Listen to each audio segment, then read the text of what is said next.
আজ থেকে চট্টগ্রামের প্রধান সড়কগুলোতে ব্যাটারি চালিত অটোরিকশা চলাচল বন্ধ ঘোষণা করেছে মেট্রোপলিটন পুলিশের ট্রাফিক বিভাগ। সড়কে যানজট নিরসন ও শৃঙ্খলা ফেরাতেই এমন উদ্যোগ নেওয়া হয়েছে বলে জানিয়েছে পুলিশ। এদিকে রাজশাহীতে অটোরিকশার রং অনুযায়ী চলাচলের শিফট পদ্ধতি চালু করেছে নগর কর্তৃপক্ষ। বিস্তারিত ডেস্ক রিপোর্টে। ক্ষমতার পট পরিবর্তনের পর ব্যাটারি চালিত অটোরিকশা গলির রোডের পাশাপাশি প্রধান সড়কগুলো দখলে নেয়, ফলে বেড়ে যায় দুর্ঘটনা। তাই নগরীতে শৃঙ্খলা ফেরাতে প্রধান সড়কে অটোরিকশা চলাচল বন্ধে ঘোষণা দেয়া হয়। এনজিওর কিস্তি প্রথমবার বিকাশ পেমেন্ট করলেই 20 টাকা ইনস্ট্যান্ট ক্যাশব্যাক।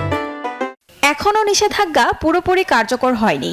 সড়কে এখনো কিছু সংখ্যক অটোরিকশা চলতে দেখা গেছে। শুধু ধরেন আবার বাতে মরে যাবো ভাই, এটা ছাড়া তো উপায় নেই ভাই। অটো রিক্সার মধ্যে কোনো থাকে না, ওটা ব্যাটারি রিক্সা স্পিডে চলে। নির্দেশ কার্যকর করতে কঠোর হচ্ছে পুলিশ। সকাল থেকে এখানে এটা সহ মোট 6টা গাড়ি আটক করা হয়েছে। সব সময় এটা চলতে থাকবে আজকে থেকে।